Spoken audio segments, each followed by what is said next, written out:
Amanda with Greensboro Public Library, here to show you some recipes for Herbalist Day.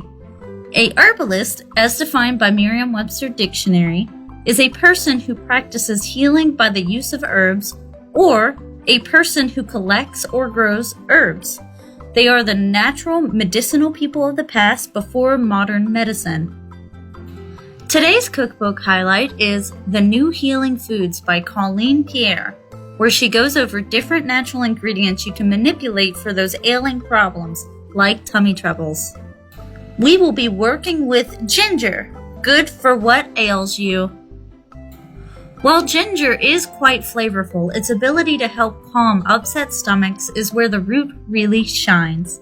Ginger contains natural phytochemicals like zygerone, gingerol, glucosides, and more that help protect against cancer, inflammation, heart disease, and even provides mild antibacterial properties.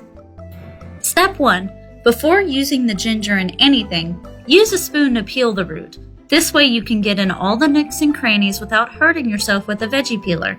Don't forget to rinse the peeled ginger in cool water after peeling. Step 2. After patting dry, slice into moderately thick slices if you are not planning on using it all right away. Then freeze in a baggie, which will keep for months in a freezer. Step 3. Toss into anything that you feel needs a little mild spice, or if you want to soothe your stomach. I prefer to use ginger in my lemon green tea, especially when I am congested or feeling a little run down. Here's a tip. Other tasty ways to get the benefits of ginger is to add it to any soups or to make candied ginger.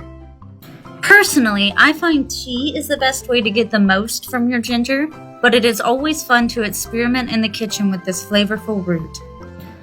I hope you enjoy! Thank you for joining me with Cooking with the GPL Collection. I'll see you next time. Have a great day.